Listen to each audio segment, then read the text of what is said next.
business owner and hotelier in Tulsa, Oklahoma.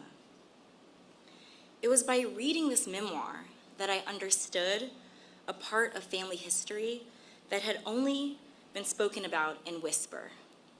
The Tulsa Race Massacre that had destroyed our family business and criminalized our patriarch, J.B. Stratford. Educated at Oberlin College and Indianapolis Law School, J.B. had a hotel business in Tulsa that would have been worth over $2 million in today's money. His hotel, the 54-room Stratford Hotel on the historic Greenwood Avenue, was sacked and burned to the ground during the Tulsa Race Massacre of 1921, along with over 30 square blocks of Black-owned property, causing him to flee to Kansas and later to Chicago to save his own life. He was falsely indicted for inciting the riot by an inflamed white grand jury, for daring to stand up with his community to stop a mob from breaking into the jail and lynching a Black teenager named Dick Rowland, sparking the backlash which ended in the grievous massacre. My family worked to get these charges against JB dropped posthumously. I know how lucky I am to have this family history passed down from generation to generation. This history was the one thing that they were not able to steal from us. But as thankful as I am to know my history, I understand that history has no firm line to divide it from the present. Just as there are survivors still with us today from this tragic event, the mentality of the mob to declare that there would never again be another Black Wall Street in Tulsa, that mentality also still survives in many institutions and unfortunately in many people's hearts. Today we welcome President Joe Biden here to stand beside us as we continue the fight for justice for the survivors and descendants of the Tulsa Massacre. He understands that as a nation, we are and we must be strong enough to confront the dark periods of our history with a bold agenda of equity, repair, and healing. J.B. Stratford died without seeing justice for the crimes against him and his community. But I am sure we will see justice in my lifetime, thanks to the efforts of all of you here joining us today. And now, I introduce to you President Joe Biden.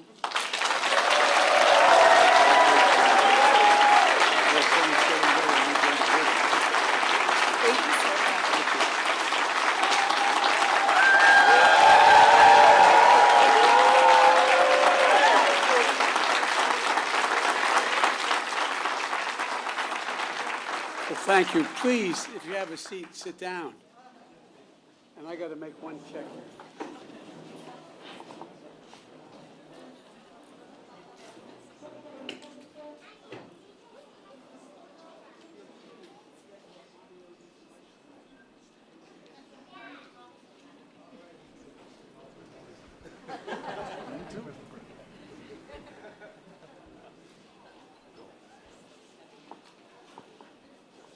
I just had to make sure the two girls got ice cream when this is over.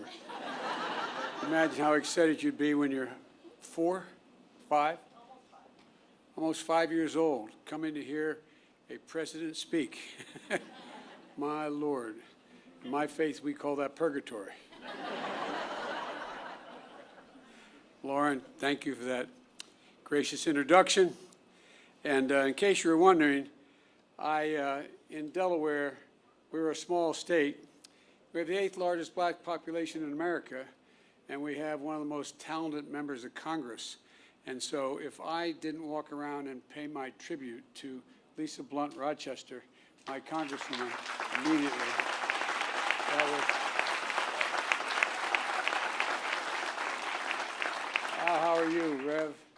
Good to see you. We've got a distinguished group of people here, and I want to thank Lauren for sharing the powerful story and for helping the country understand what's happening here.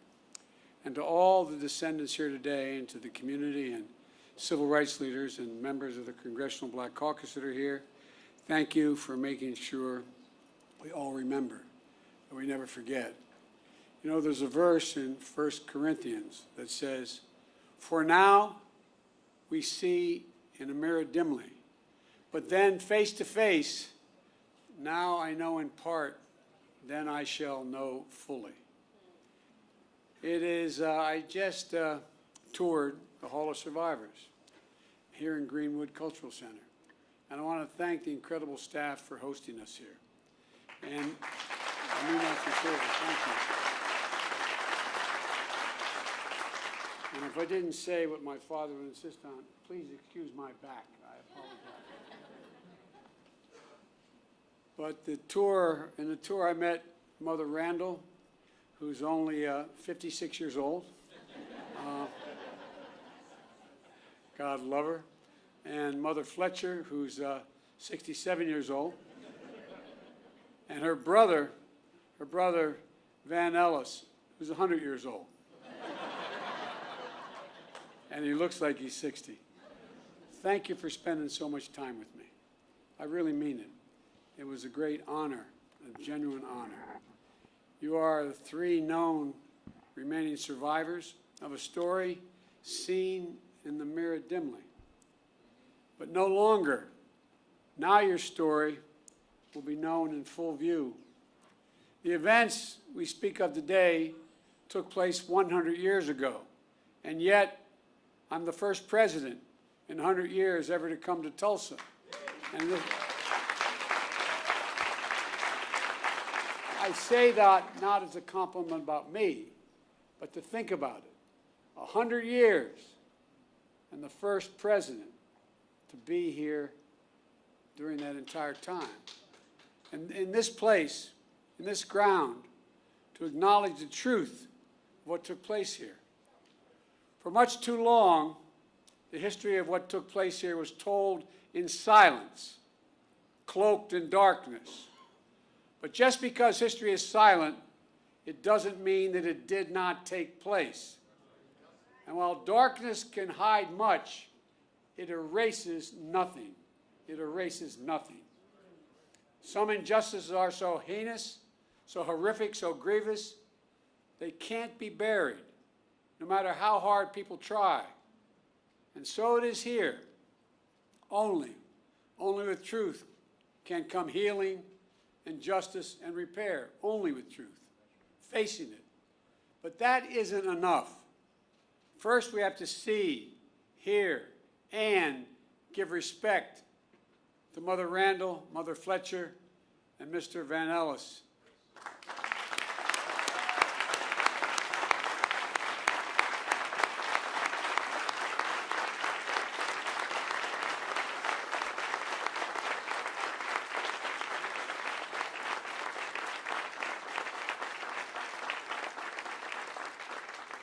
And to all those lost so many years ago, to all the descendants of those who suffered, to this community, that's why we're here, to shine a light, to make sure America knows the story in full.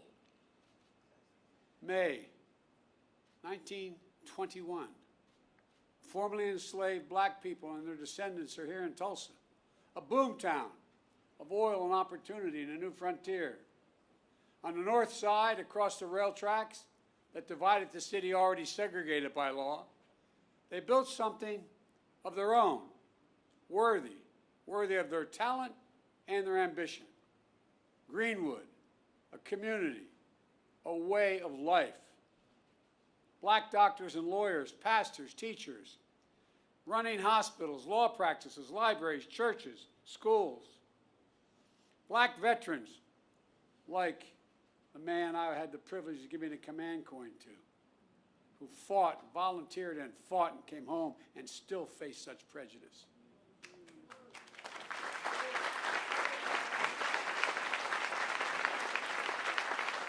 Veterans have been back a few years helping after win the First World War, building a new life back home with pride and confidence. For a mom, and there were at the time, mom and pop black diners, grocery stores, barbershops, tailors, the things that make up a community.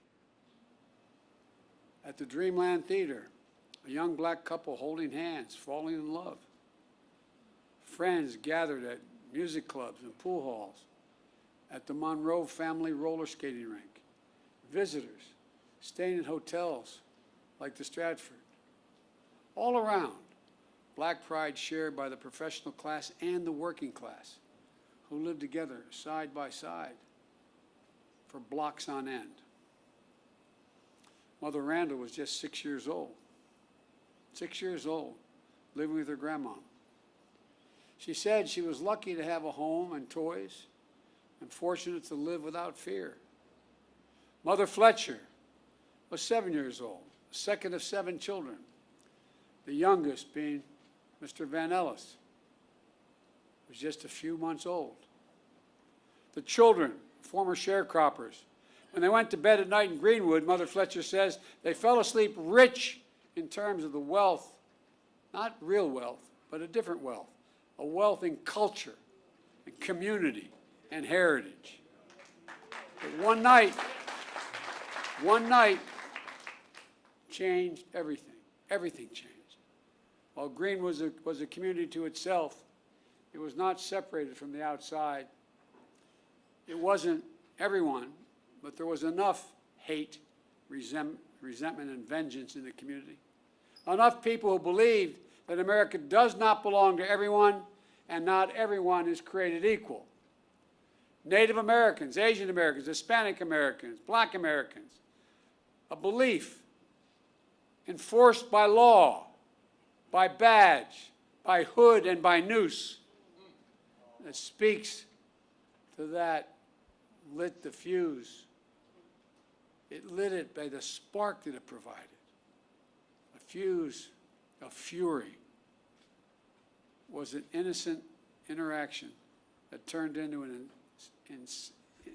terrible, terrible headline allegation of a black male teenager attacking a white female teenager. A white mob of 1,000 gathered around the courthouse where the black teenager is being held, ready to do what still occurred, lynch that young man that night. But 75 black men, including black veterans, arrived to stand guard. Words were exchanged, then a scuffle, then a shots fired. Hell was unleashed. Literal hell was unleashed. Through the night and into the morning, the mob terrorized Greenwood, torches and guns, shooting at will. A mob tied a black man by the waist to the back of their truck with his head banging along the pavement as they drove off. A murdered black family draped over the fence of their home outside. An elderly couple knelt by their bed praying to God with their heart and their soul when they were shot in the back of their heads. Private planes dropping explosives. The first and only domestic aerial assault of its kind on an American city, here in Tulsa. 8 of Greenwood's nearly 24 churches burned like Mount Zion across the street at Vernon AME. Mother Randall said it was like a war. Mother Fletcher says all these years later, she still sees black bodies around. The Greenwood newspaper publisher, A.J. Smitherman, penned a poem of what he heard and felt that night. And here's the poem. He said, "Kill them, burn them, set the pace, teach them how to keep their place. Reign of murder, theft, and plunder was the order of the night." That's what he remembers in the poem that he wrote.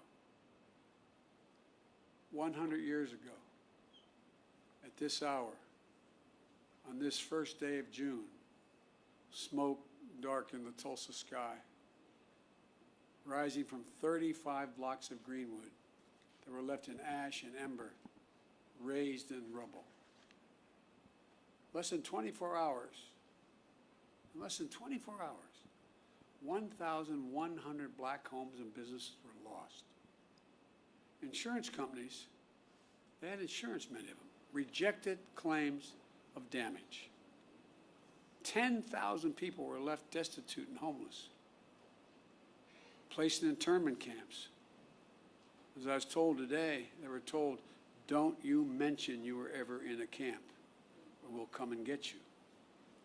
That's what survivors told me. Yet no arrests of the mob were made, none. No proper accounting of the dead. The death toll records by local officials said there were 36 people. That's all, 36 people. Based on studies, records, and accounts, the likely number is much more in the multiple of hundreds. Untold bodies dumped into mass graves.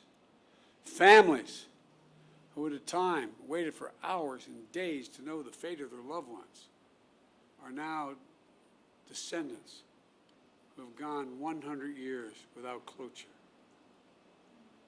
But you know, as we speak, the process of exhuming the unmarked graves has started. And at this moment, I'd like to pause for a moment of silence for the fathers, the mothers, the sisters, sons and daughters, friends of God and Greenwood. They deserve the dignity and they deserve our respect. May their souls rest in peace.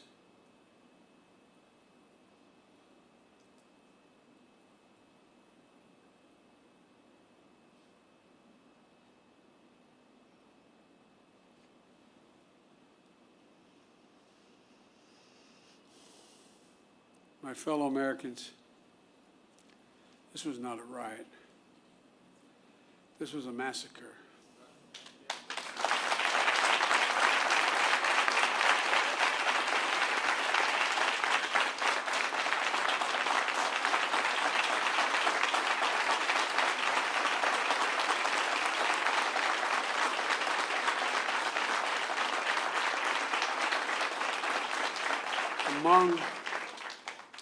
Among the worst in our history, but not the only one. And for too long, forgotten by our history. As soon as it happened, there was a clear effort to erase it from our memory, our collective memories, from the news and everyday conversations. For a long time, schools in Tulsa didn't even teach it, let alone schools elsewhere. And most people didn't realize that a century ago, the second Ku Klux Klan had been founded. The second Ku Klux Klan had been founded. A friend of mine, John Meacham, I'd written when I said I was running to restore the soul of America. He wrote a book called The Soul of America, not because of what I said.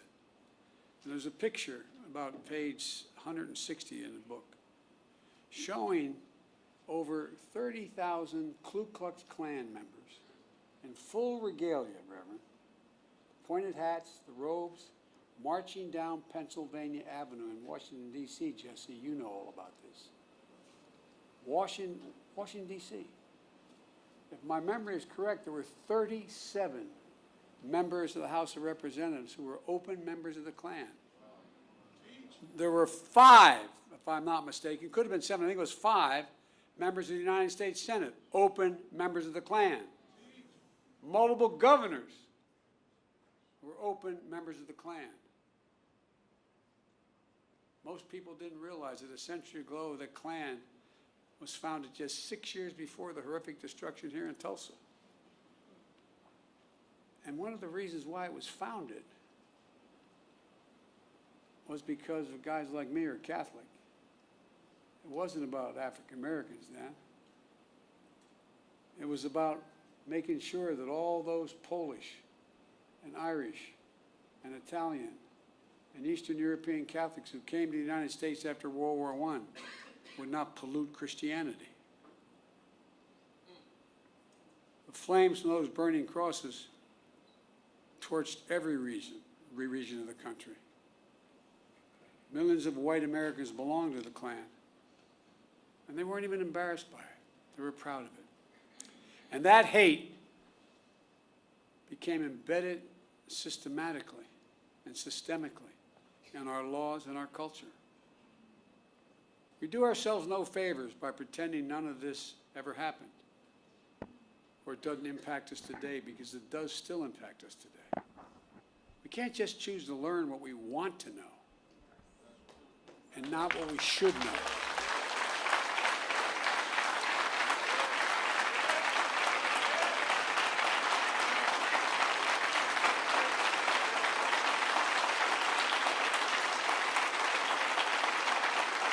We should know the good, the bad, everything. That's what great nations do. They come to terms with their dark sides. And we're a great nation. The only way to build a common ground is to truly repair and to rebuild. I come here to help fill the silence, because in silence, wounds deepen. And only, as painful as it is, only in remembrance do wounds heal. We just have to choose to remember. We memorialize what happened here in Tulsa, so it can't be erased.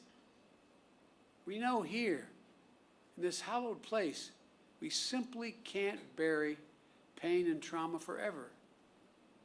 And at some point, there'll be a reckoning, an inflection point, like we're facing right now as a nation. What many people hadn't seen before, or simply refused to see, cannot be ignored any longer. You see it in so many places. And there's greater recognition that for too long, we've allowed a narrowed, cramped view of the promise of this nation to fester. The view that America is a zero-sum game, where there's only one winner.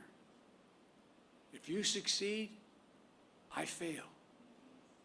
If you get ahead, I fall behind.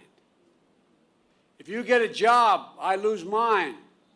And maybe worst of all, if I hold you down, I lift myself up. Instead of, if you do well, we all do well. We see that in Greenwood. This story isn't about the loss of life, but a loss of living, of wealth and prosperity and possibilities that still reverberates today. Mother Fletcher talks about how she was the only able to attend school in the 4th grade, and eventually found work in the shipyards as a domestic worker. Mr. Van Ellis has shared how even after enlisting and serving in World War II, he still came home to struggle with a segregated America. Imagine all those hotels and dinners and mom and pop shops that could have been passed down this past 100 years. Imagine what could have been done for black families in Greenwood. Financial security and generational wealth. If you come from backlines like my family, working class, middle class families, the only way we ever able to generate any wealth was in equity in our homes. Imagine what they contributed then and what they could have contributed all these years. Imagine a thriving Greenwood in North Tulsa for the last 100 years, what that would have meant for all of Tulsa, including the white community. While the people of Greenwood rebuilt again in the years after the massacre, it didn't last. Eventually, neighborhoods were redlined on maps, locking black Tulsa out of home ownership. A highway was built right through the heart of the community. Lisa, I was talking about our west side, what 95 did after we were occupied by the military, after Dr. King was murdered. The community, cutting off black families and businesses from jobs and opportunity. Chronic underinvestment from state and federal governments denied Greenwood even just a chance of rebuilding. We must find the courage to change the things we know we can change. That's what Vice President Harris and I are focused on, along with our entire administration, including our Housing and Urban Development Secretary, Marcia Fudge, who's here today.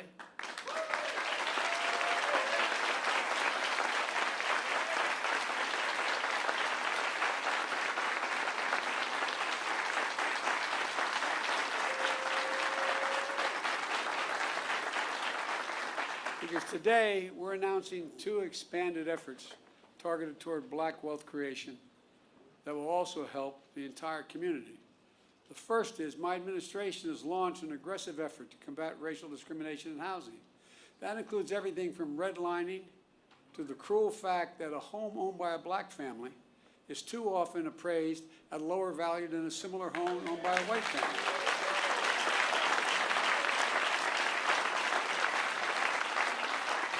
And I might add, and I need help if you haven't answered this one, I can't figure this one out, Congressman Horsford, but if you live in a black community and there's another one on the other side of the highway, it's a white community, it's built by the same builder, and you have a better driving record than the guy with the same car in the white community, you're getting paid more for your auto insurance. Shockingly, the percentage of black American home ownership is lower today in America than when the Fair Housing Act was passed more than 50 years ago. Lower today. That's wrong. And we're committed to changing that.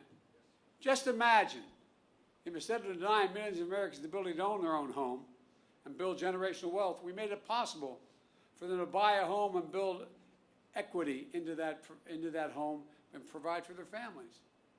Second, small businesses are the engines of our economy and the glue of our communities. As president, my administration oversees hundreds of billions of dollars in federal contracts for everything from refurbishing decks of aircraft carriers to installing railings in federal buildings to professional services. We have a thing called, I won't go into it all, but there's not enough time now, but I'm determined to use every taxpayer's dollar that is assigned to me to spend going to American companies and American workers that build American products. And as part of that, I'm going to increase the share of the dollars the federal government spends to small disadvantaged businesses, including black and brown small businesses. Right now it calls for 10%. I'm going to move that to 15% of every dollar spent will be spent with that. I have the authority to do that. Just imagine if instead of denying millions of entrepreneurs the ability to access capital and contracting, we made it possible to take their dreams to the marketplace to create jobs and invest in our communities. The data shows young black entrepreneurs are just as capable of succeeding given the chance as white entrepreneurs are. But they don't have lawyers, they don't have accountants, but they have great ideas. Does anyone doubt this whole nation would be better off from the investments those people make? And I promise you, that's why I set up this National Small Business Administration that's much broader, because they're going to get those loans. Instead of consigning millions of American children to under-resourced schools, let's get each and every child 3 and 4 years old access to school, not daycare, school.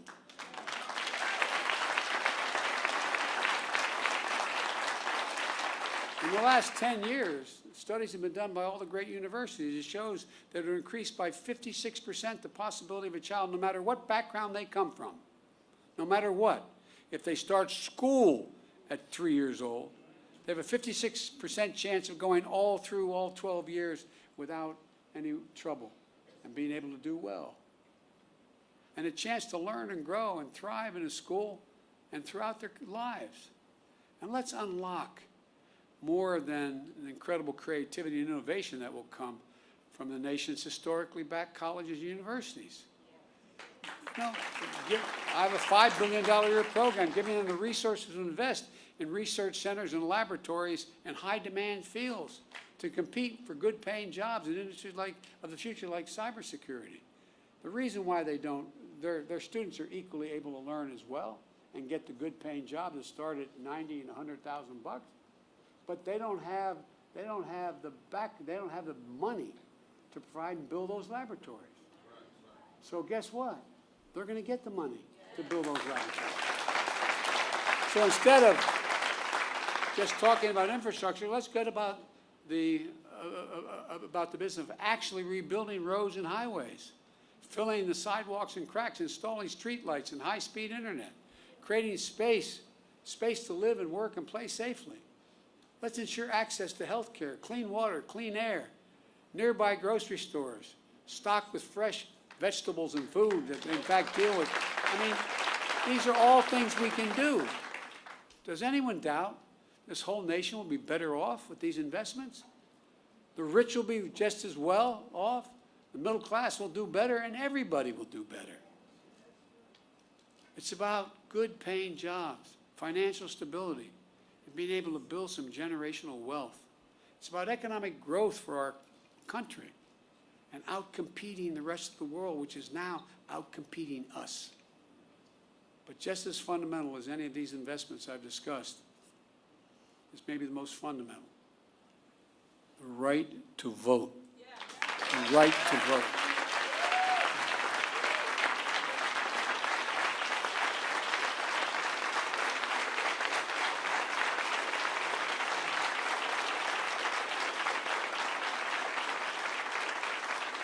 A lot of the members of the Black Caucus knew John Lewis better than I did, but I knew him. On his deathbed, like many, I called John to speak to him. Rev, all John wanted to do is talk about how I was doing. He died, I think, about 25 hours later. But you know what John said? He called the right to vote precious, almost sacred. He said the most powerful, nonviolent tool we have in a democratic society. This sacred right is under assault with incredible intensity like I've never seen, even though I got started as a public defender and a civil rights lawyer. With an intensity and aggressiveness that we've not seen in a long, long time. It's simply un-American. It's not, however, sadly, unprecedented. The creed, "We shall overcome," is a long-time mainstay of the civil rights movement, as Jesse Jackson can tell you better than anybody. The obstacle to progress that have to be overcome are a constant challenge. We saw it in the 60s, but with the current assault is not just an echo of a distant history. In 2020, we faced a tireless assault on the right to vote. Restrictive laws, lawsuits, threats of intimidation, voter purges, and more. We resolved to overcome it all, and we did. More Americans voted in the last election than in the midst of a pandemic, than any election in American history. You got voters registered. You got voters to the polls. The rule of law held. Democracy prevailed. We overcame. But today, let me be unequivocal. I've been engaged in this work my whole career, and we're going to be ramping up our efforts to overcome again. I will have more to say about this at a later date, a truly unprecedented assault on our democracy, an effort to replace nonpartisan election administrators and to intimidate those charged with tallying and reporting the election results. But today, as for the act of voting itself, I urge voting rights groups in this country to begin to redouble their efforts now to register and educate voters. And in June should be a month of action on Capitol Hill. I hear all the folks on TV saying, why doesn't Biden get this done? Well, because Biden only has a majority of effectively 4 votes in the House and a tie in the Senate, with 2 members of the Senate who vote more with my Republican friends. But we're not giving up. Earlier this year, the House of Representatives passed For the People Act to protect our democracy. The Senate will take it up later this month, and I'm going to fight like heck with every tool at my disposal for its passage. The House is also working on the John Lewis Voting Rights Act, which is critical to providing new legal tools combat the new assault on the right to vote. To signify the importance of our efforts, today I'm asking Vice President Harris to help these efforts and lead them among her many other responsibilities. With her leadership and your support, we're going to overcome again, I promise you, but it's going to take a hell of a lot of work. And finally, we must address what remains the stain on the soul of America. What happened in Greenwood was an act of hate and domestic terrorism with the through line that exists today still. Just close your eyes. And remember what you saw in Charlottesville 4 years ago on television. Neo-Nazis, white supremacists, the KKK, coming out of those fields at night, Virginia, with lighted torches, the veins bulging on as they were screaming. Remember, just close your eyes and picture what it was. Well, Mother Fletcher said when she saw the insurrection at the Capitol on January the 9th, it broke her heart. A mob of violent white extremists, thugs, said reminded her of what happened here in Greenwood 100 years ago. Look around at the various hate crimes against Asian Americans and Jewish Americans. Hate that never goes away. Hate only hides. Jesse, I think I mentioned this to you. I thought after you guys pushed through with Dr. King, the Voting Rights Act and the Civil Rights Act, I thought we were moved. What I didn't realize, I thought we had made enormous progress, and I was so proud to be a little part of it. But you know what, Rev? I didn't realize hate's never defeated. It only hides. It hides.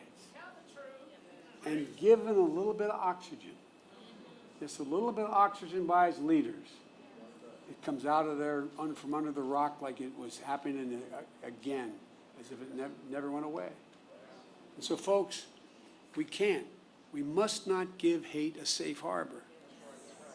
As I said in my address to the joint session of Congress, according to the intelligence community, terrorism from white supremacy is the most lethal threat to the homeland today. Not ISIS, not Al-Qaeda, white supremacists. That's not me. That's the intelligence community under both Trump and under my administration.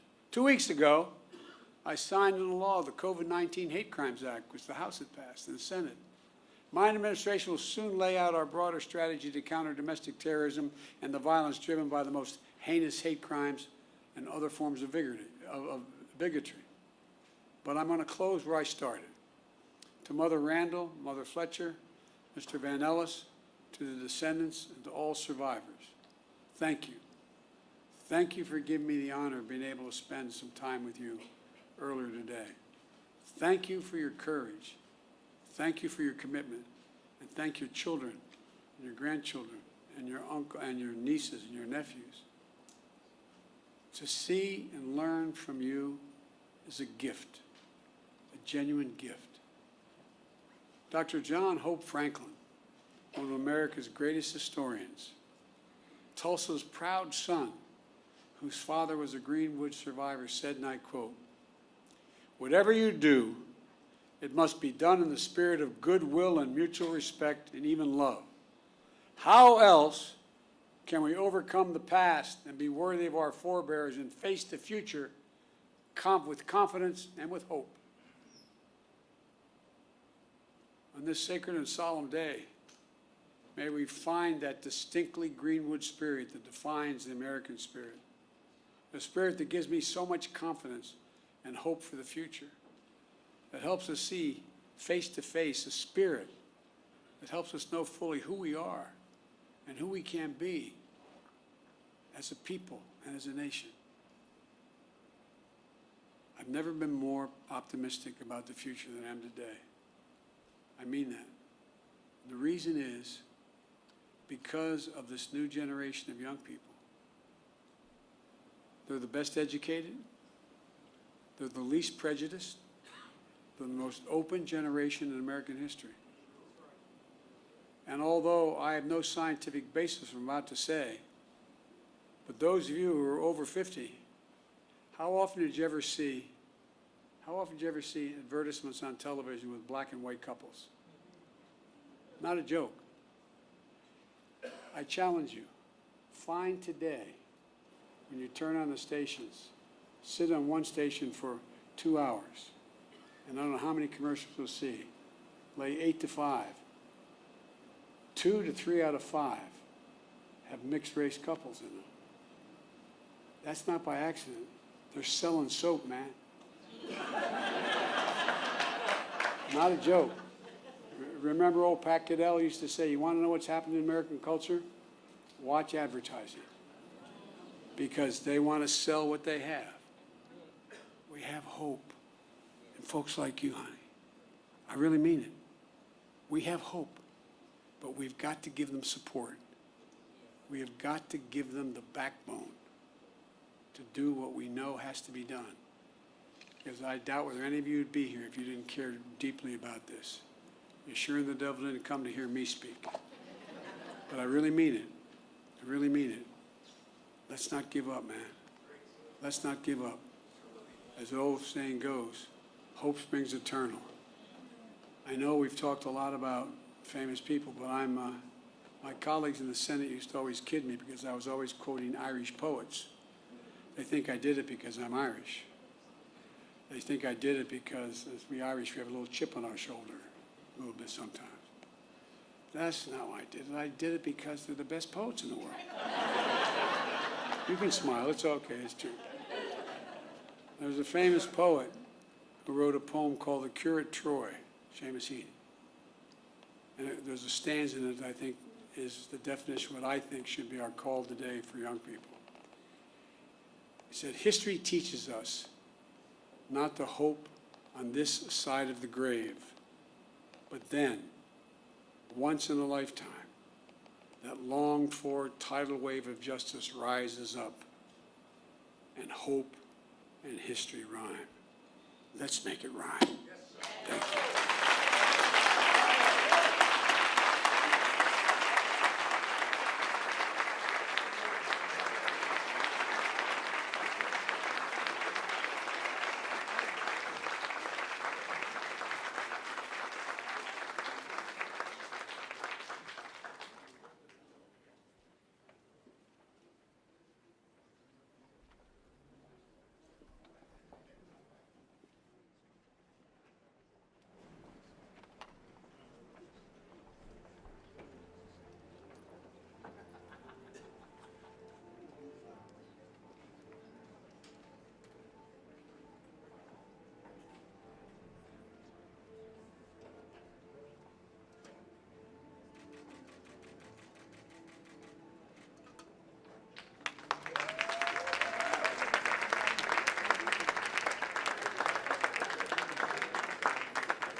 guy. Hey, sir. Hey, sir. What locum did you land on? What final locum did you nominate?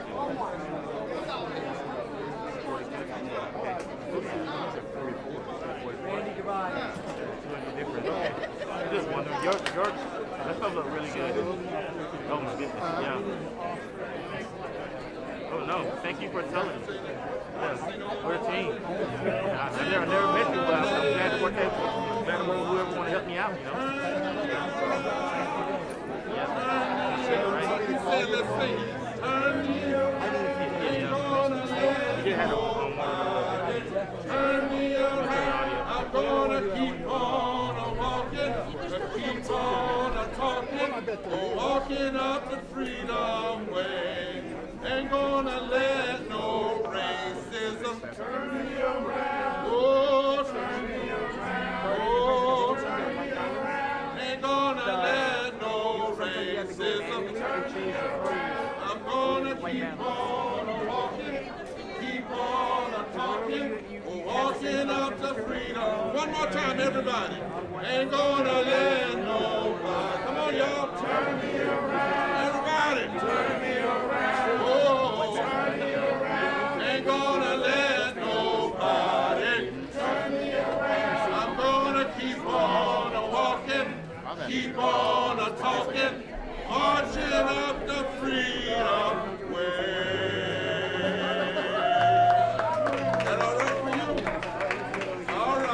Y'all be blessed. God bless you. God bless you. God bless you. Yes, sir. How many y'all want that?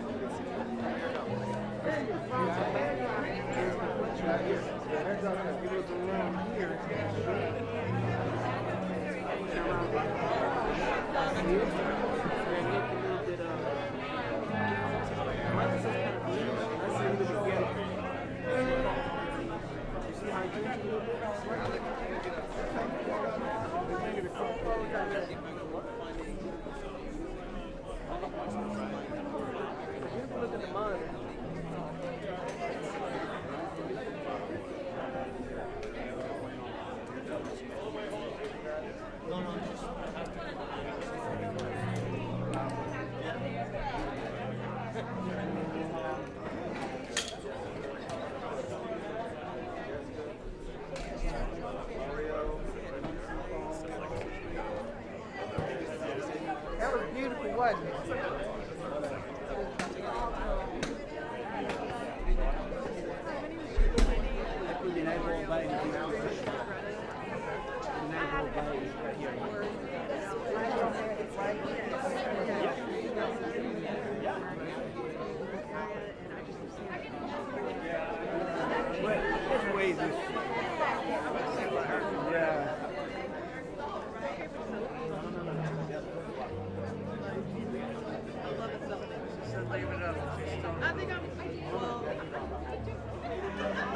Okay, he did the building, and he did the shot top now. Yeah.